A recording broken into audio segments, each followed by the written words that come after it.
Hello friends, this is Aryan और आज हम बात करेंगे सविनय अवज्ञा आंदोलन पर। ये जो है हम लोग बात कर रहे हैं कंटिन्यूसली भारतीय राष्ट्रीय आंदोलनों पर और उसी के जहाँ तक हमने बात की थी कल, उसके आगे आज सविनय अवज्ञा आंदोलन पर बात होगी। जो सविनय अवज्ञा आंदोलन जो शुरू होता है तो उसका जो शुरुआती जो चरण होता है सविनय अवज्ञा आंदोलन का, वो दांडी मार्च से शुरू होता है। हालांकि दांडी मार्च से 10 दिन पहले, यानी दांडी मार्च जो हुआ था 12 मार्च 1930 को हुआ था, उससे 10 दिन पहले यानी कि 2 मार्च 1930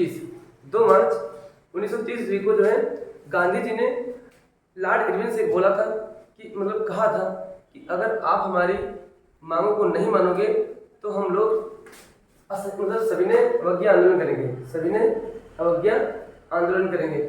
तो जो लेकिन जो है हालांकि लॉर्ड इरविन जो गांधी जी की मांगों पर ध्यान नहीं दिया और जब ध्यान नहीं दिया तो वहीं से शुरू होता है सविनय अवज्ञा आंदोलन। अब जो सविनय अवज्ञा आंदोलन जो शुरू होता है, यानी जब गांधी जी ने लॉर्ड इरविन से कहा था कि 2 मार्च 1930 को कि यदि आप हमारी मांगों को नहीं मानोगे तो हम क्या करेंगे, सविनय अवज्ञा आंदोलन करेंगे। तो इसलिए जो सविनय अवज्ञा आंदोलन जो शुरुआत होती है उसकी शुरुआत होती है दांडी मार्च से ही। दांडी मार्च यानी दांडी मार्च से शुरू होती है, क्योंकि साबरमती ये जो दांडी मार्च जो यात्रा होती है ये साबरमती आश्रम से शुरू होती है और ये दांडी तक जाती है। साबरमती आश्रम गुजरात में है और गुजरात से ही 241 किलोमीटर दूर, यानी गुजरात से 241 किलोमीटर की दूरी पर एक जिला है गुजरात का ही, नवसारी जिला। उस नवसारी जिले में दांडी नामक स्थान है। जब वहाँ पर लोग पहुँच जाते हैं, भीड़ इकट्ठा हो जाती है, तो वहीं पर क्या होता है कि नमक बनाकर जो है नमक कानून तोड़ा जाता है। यानी बात करते हैं यानी कि 12 मार्च 1930 ईस्वी को क्या हुआ, 12 मार्च 1930 ईस्वी को साबरमती आश्रम यानी साबरमती आश्रम से जो है लोग यानी कुल 78 लोग, यानी साबरमती आश्रम से कुल 78 लोग प्लस गांधी जी, यानी गांधी जी के साथ कुल 78 लोग थे। चल जी किसके लिए, दांडी मार्च के लिए चल पड़े। जो साबरमती आश्रम था और वहां से जो दांडी मार्च की जो दूरी थी वो थी 241 किलोमीटर, 241 किलोमीटर। यानी जो साबरमती आश्रम से दांडी की जो दूरी थी वो कितनी थी, 241 किलोमीटर। दांडी कहाँ पर था, नवसारी जिला। कहाँ का जिला है, गुजरात का। जब यहाँ से जब अपने आश्रम से चले थे तो सिर्फ 78 लोग थे, लेकिन जब वहाँ पहुँचे तो वहाँ पर बहुत सारे मतलब लाखों में भीड़ थी, इतनी ज़्यादा भीड़ थी। फिर वहीं पर सबसे पहले क्या किया गया कि नमक बनाकर जो है नमक कानून तोड़ा गया। उसके बाद में जो है यहीं से घोषणा हुई सविनय अवज्ञा आंदोलन की। और ये सविनय अवज्ञा आंदोलन इतना व्यापक था कि पूरे भारत में चलाया गया, पूरे भारत में चलाया गया। तो इसके विस्तार के बारे में किस जगह पर किसने, यानी किस क्षेत्र में किसने इसका विस्तार किया, किसने नेतृत्व किया, तो सबसे पहले बात करेंगे सविनय अवज्ञा आंदोलन का प्रसार। कि जो सविनय अवज्ञा आंदोलन का जो प्रसार था पश्चिम भारत में किसने किया, तो पश्चिम भारत में इसका जो नेतृत्व किया था खान अब्दुल गफ्फार खान। यानी पश्चिम भारत में इसका नेतृत्व किया था खान अब्दुल गफ्फार खान ने। इनको कहते हैं सीमांत गांधी, यानी खान अब्दुल गफ्फार खान को सीमांत गांधी कहा जाता है। बात करते हैं कि इनका एक और आंदोलन था, इनका आंदोलन का नाम था लाल कुर्ती आंदोलन। लाल कुर्ती आंदोलन का मतलब था कि जो सभी लोग जो सभी इनकी इस समूह के जो लोग थे वो सब लाल कुर्ता पहनते थे, इसलिए जो है इनके समूह को ही कहा जाने लगा लाल कुर्ती आंदोलन। और इन्होंने जो है खुदाई खिदमतगार भी, इन्हें जो है खुदाई खिदमतगार का भी जो है इन्होंने आयोजन किया था, मतलब खुदाई खिदमतगार भी चलाया था। अगली बात करते हैं, ये तो हो गया पश्चिम भारत। पश्चिम भारत में कौन था, खान अब्दुल गफ्फार खान, इनको सीमांत गांधी कहते हैं। ठीक, इनका एक आंदोलन था लाल कुर्ती आंदोलन और खुदाई खिदमतगार जो है चलाया था इन्होंने। अगली बात करते हैं पूरी भारत में। तो पूरी भारत में जो है यानी सविनय अवज्ञा आंदोलन का नेतृत्व किया था यदुनाथ ने। किसने किया था, यदुनाथ। ये एक नागा नेता थे, यानी पूर्वी भारत में जो है जो सविनय अवज्ञा आंदोलन का जो नेतृत्व किया था वो किया था यदुनाथ ने। और ये क्या थे, ये एक नागा नेता थे। इन्होंने एक आंदोलन किया था जियाल रंग आंदोलन, जियाल रंग आंदोलन चलाया था। इसने यदुनाथ ने। जब यदुनाथ जी की मृत्यु हो गई थी तो इनकी मृत्यु के बाद इनकी एक जो सविनय अवज्ञा आंदोलन का नेतृत्व इनकी बहन थी रानी गौडनेल्लू। रानी गौडनेल्लू, रानी गौडनेल्लू को जो रानी की उपाधि पंडित जवाहरलाल नेहरू ने दी थी, यानी रानी गौडनेल्लू को रानी की उपाधि पंडित जवाहरलाल नेहरू ने दी थी। अगली बात करते हैं बम्बई से। तो बम्बई से जो है इसका जो वो किया था, मतलब इसका नेतृत्व किया था सविनय अवज्ञा आंदोलन का, एक तो सरोजिनी नायडू थी और दूसरे थे टी मणिलाल। टी मणिलाल जो थे गांधी जी के पुत्र थे, गांधी जी के पुत्र थे, वही थे टी मणिलाल। और इसका यानी जो इसका जो बम्बई में जो दमन किया था, तो इस जो अंग्रेजों ने जो दमन किया था, इस दमन का उल्लेख अमेरिकी पत्रकार थे वेब मिलर ने किया था। ठीक है, नेक्स्ट बात करते हैं मध्य प्रांत।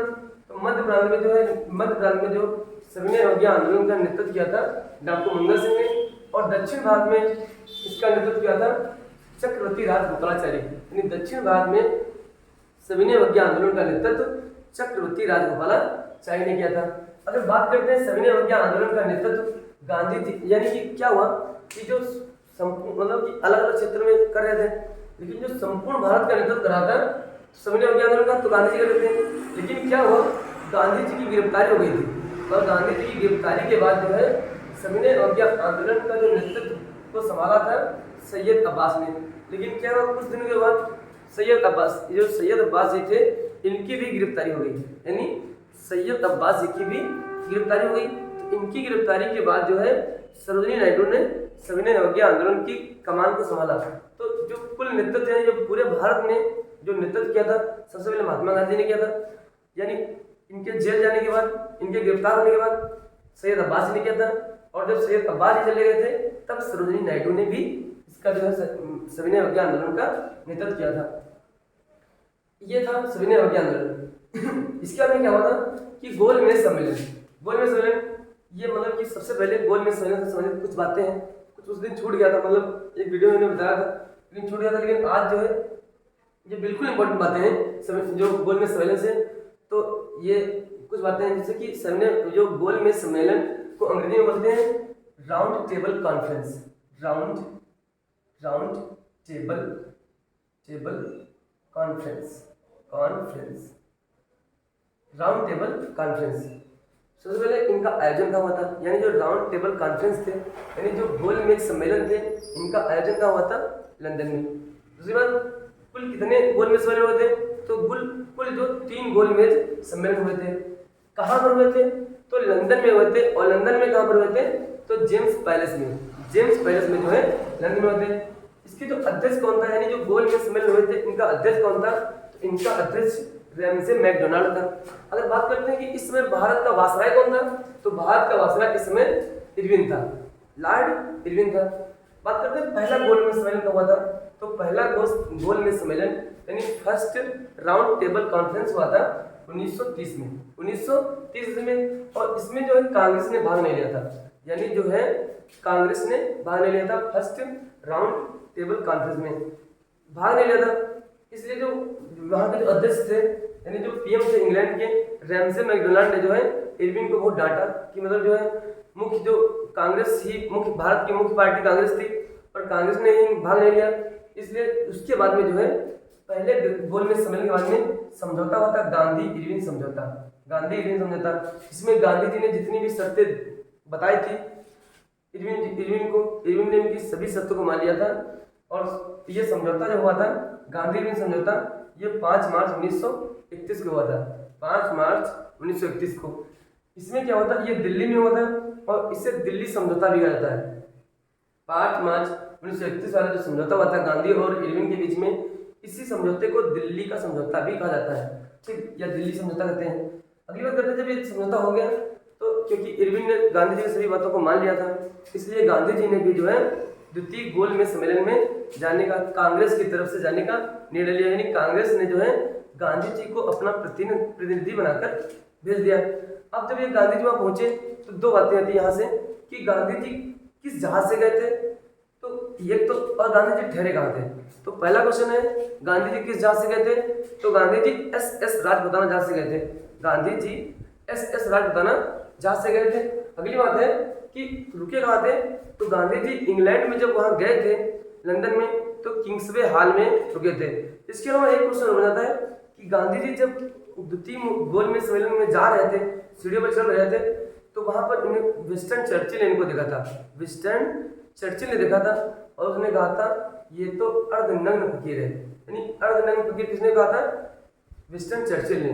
हालांकि जो एक फ्रैंक मॉरिस हैं, उन्होंने भी बताया था, इन्होंने लिखा था अपने समाचार पत्र में, मतलब गांधी जी के बारे में, और कहा था अर्धनग्न फकीर।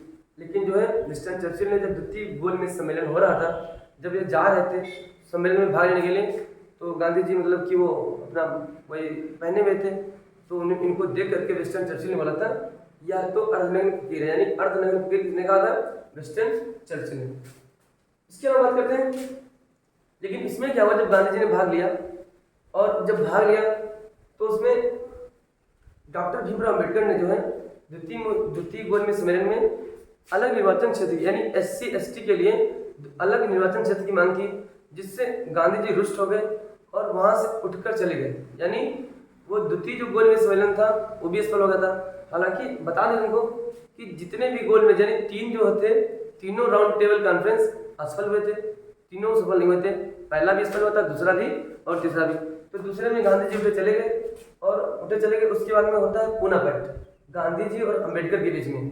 वो अगर अभी वो तो जो पूना पैक्ट होता है उसमें हालांकि डॉक्टर भीमराव अम्बेडकर मान जाते हैं और जो है वो अलग निर्वाचन क्षेत्र की मांग को जो है अपने रोक देते हैं। उसके अलावा बात करते हैं तृतीय गोलमेज सम्मेलन कब हुआ था? 1932 में। और इसके जो इसमें क्या था, इसमें विशेष कोई तो बात थी नहीं, लेकिन जो तीनों गोलमेज सम्मेलन में भाग लेने वाले हैं उनका नाम वो जो है डॉक्टर भीमराव अम्बेडकर है। यानी अगर क्वेश्चन आएगा कि वह कौन सा व्यक्ति है जिसने तीनों गोलमेज सम्मेलन यानी तीनों राउंड टेबल कॉन्फ्रेंस में भाग लिया, तो वो था डॉक्टर भीमराव अम्बेडकर।